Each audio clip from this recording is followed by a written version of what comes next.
Isang magandang araw sa inyo mga kababayan, at ngayong araw na ito ay linggo. So wala po kaming pasok ngayon. Kaya samahan nyo kami. Lilibutin natin tong apartment namin. Hahanap tayo ng mga lugar na magagandang tambayan. At sa mga kapwa ko OFW at sa mga nasa Pilipinas, kamusta po kayong lahat? At samahan nyo ako kasi mamimili rin ako ng supply para bukas, kasi bukas may pasok na naman kami, kaya kailangan kong bumili ng mga uulamin tsaka kung ano-ano pa na gamit dito sa bahay. Kaya tara, samahan niyo ako kung ano yung makikita natin dito sa paligid namin. Tara!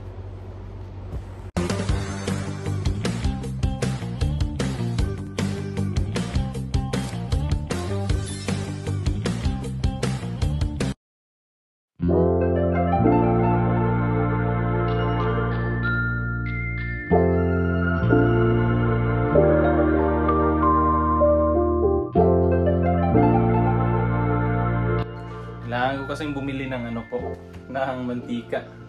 Kasi nung nakaraan, nung namili kami doon, akala ko mantika to eh. Nagkamali na naman ako. Yung pagdating dito, chinik nila France yung nabili nila. Kaso yung nabili nila parang iba. Parang ano yun, suka ba yun or ano? Yung sa akin naman, para siyang manamis-tamis. Para bang inumin na di mo maano. Para siyang drinks na hindi ko alam kung ano yung gamit nito. Kasi doon siya inilagay sa katabi ng toyo. Alam naman natin sa Pinas, pag katabi ng toyo, automatic mantika or suka, yun yung mga katabi niyan. Dito ang dami palang ibang pampalasa nila dito sa Japan. Kaya ayan, nagkamali tayo. Kaya ngayon bibili tayo ng mantika, tsaka yung suka okay naman. Tama naman yung nabili kong suka. Kaya tara, alis na tayo para makauwi din tayo ng maaga. Kasi may mga dapat pa tayong gawin dito. Kailangan na nating umalis para makabalik.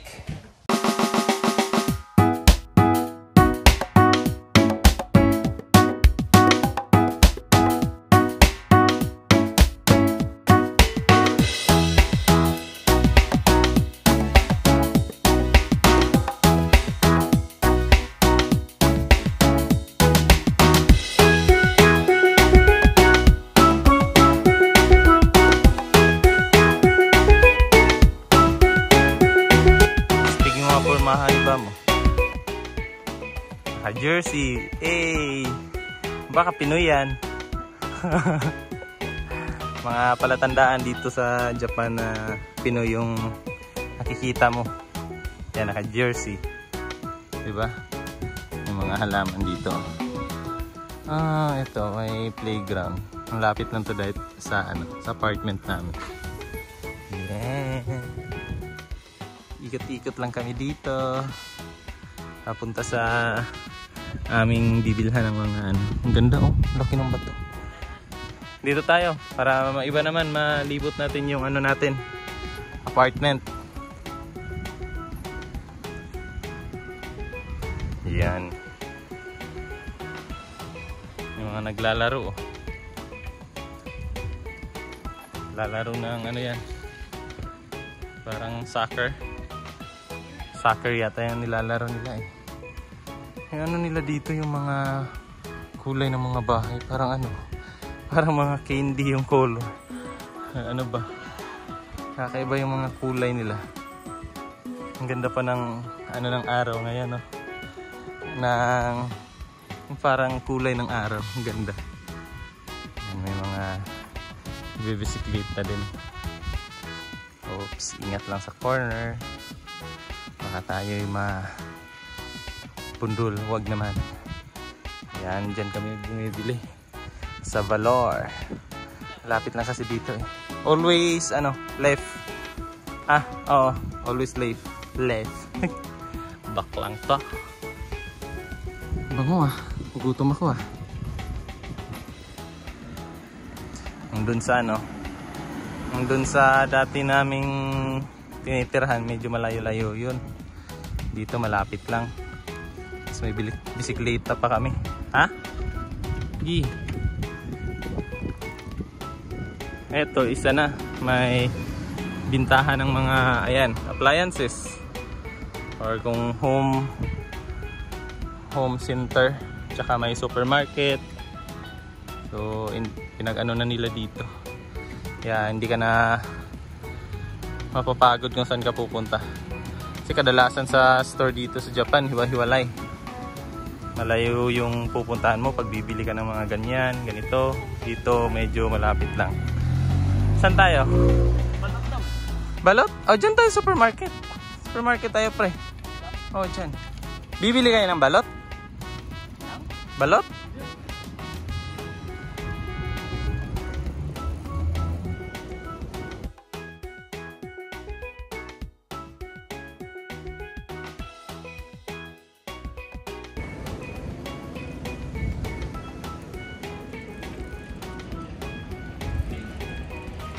Natin yung ating BMW. What? Yeah.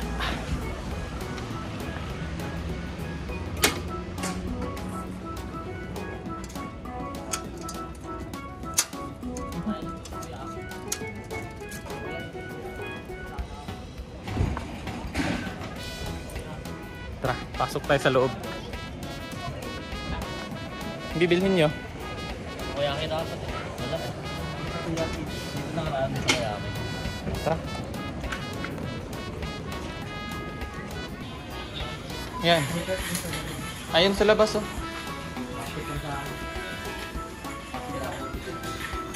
Basket na lang din. Ano ba bibilhin mo? Mantika. Saan mo yung kinuha yung mantika? Dito sa kabila, bumili tayo eh. Hanap tayo dito. Hanap kami ng mantika. Malilito ka talaga mga kababayan kung ano ba yung bibilhin mo. Kasi ang dami talaga ng mga binibenta nila. Ang sasarap patingnan. Ang problema lang, hindi natin alam kung pork ba or may halong pork ba. Kasi yung iba kasi mga kababayan, may nakalagay siya na chicken, pero pag tingin mo, may pork pala na halo. Kaya bawal tayo dyan. Kaya mabusisi kung tinitingnan talaga yan. Yung mga ganitong oras pala mga kababayan, kaya ganito kaming oras bumibili, yung hapon na. Baliktad diba sa Pilipinas pag bumibili tayo, umaga kasi andun yung mga fresh. Dito po sa Japan, bumibili po kami dito pag mga alas 5 ganyan kasi babagsak na po yung presyo ng mga isda, tsaka yung yung mga obento or yung mga nilalagay nila ng pagkain na. Yung ready to eat, initin mo na lang. Ayan. Tapos na nga akong mamili dyan mga kababayan at nilalagay ko na sa supot yung aking pinamili. Kasi hindi ako nakadala ng lalagyan, nakalimutan ko. Pag bumibili talaga kami, nalilimutan ko yun. Kaya next time magdadala na ako. Tapos na tayo mamili. Dito na tayo sa labas. Yung dalawa hindi pa natapos. Siguro ubusin nila tong supermarket na to. Ubusin siguro nila yung laman kasi ang tagal lumabas. Ako yung binili ko, ito lang, mga tinapay, tsaka mantika, talong, ano pa ba, manok, ayan, tsaka itlog. Yung importante sa Pinoy dito, itlog. Yun yung mura dito sa Japan. Mura din yung mga karne dito, hindi ko alam kung bakit. Sa Pilipinas baliktad, yung karne yung mahal, tapos yung mga gulay mura. Sa Pinas, dito iba, yung gulay ang mahal. Yung mga farmers dito sa Japan medyo yung mayaman sila. Sa Pinas wala. May nakilala din pala kami dun sa loob, Pinay. Dito siya nagtatrabaho, parang part-time niya lang. Taga Jensen daw si ate. Kaya ang dami daw dito mga Pinay, mga Bisaya daw mas marami dito. Kaya antayin muna natin yung dalawa. Dito muna tayo sa labas, mag-antay sa kanila. Ito na si Bam, oh. Tapos na si Bam mamili. Tsaka yung isa, oh. Baka Francis yan. Isang karton yung pinamili nyo, ang dami ah. Ilang araw na ba yan? Budget? Linggo na yan, pre. Isang linggo? Kay Franz, ano na yan eh, parang isang buwan na yan eh. Yung sa inyo eh. Kaya isang ligo sana. Sa akin ito lang oh. Mantika lang naman yung ano ko sana dito, kaso kita ko yung mga tinapay eh. Kailangan ko rin para sa work pag mag-QK. Para may makain din. Dalawa, ano talaga, karton talaga oh. Kanimuchi kasi yan sila, maraming pera. Maraming pera yung dalawa. Tara.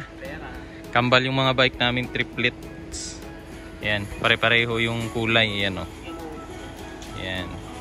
Okay, ikot-ikot muna tayo dyan. Hanap tayo ng ibang daan. Sige, muna na kayo. Sige, tara. Game. Ay, pupuntahan pa daw siya. Ay, pupuntahan pa siyang ano. Kailangan niyang bilhin siguro.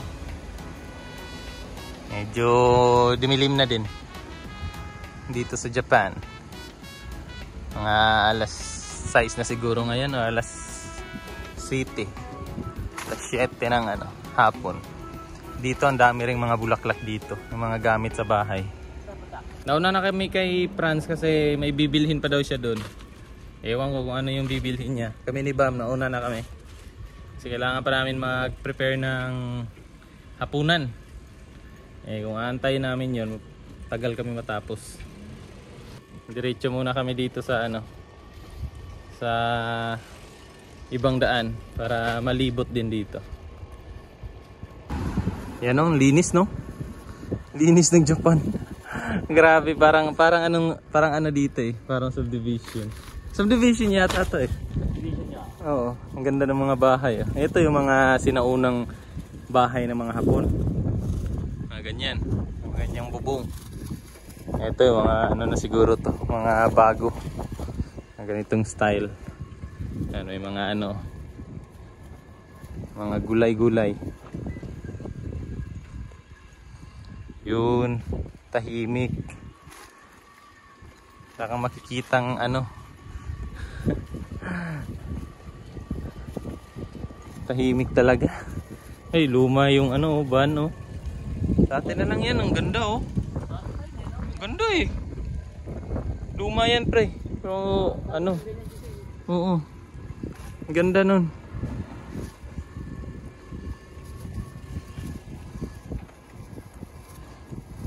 Parang mga apartment naman yata dito kadalasan. Oh yan, maliliit na no?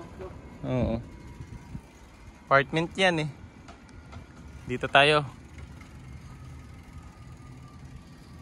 Saan na yan? Dito ba yan pre? Ah, yan. Kamaligaw tayo ha. Yan oh, ganda ng ano pre. Ganda ng araw. Palubog ng araw. Tawak dito oh. Sarap magbike pag ganitong oras. Pagkagat ko yun. Oo. Saan na yun? Taten? Oo. Haligaw na tayo ah. Kanan? Kanan ba? Tama ba? Kanin na. 7-Eleven na ata. Ha? Tara. Dito tayo. Ito yung sinasabi ko sa inyo, yung mga bahay parang ano, kulay ng candy. Yan o. Parang purple, ano ba yan?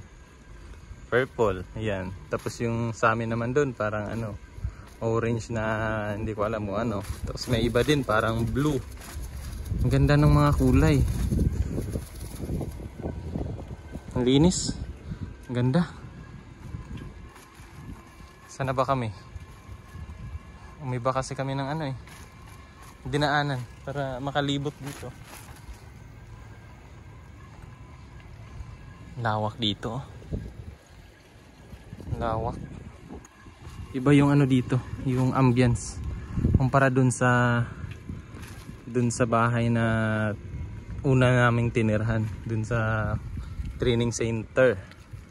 Dito naman ano siya, baga mas gusto ko dito yung ambience.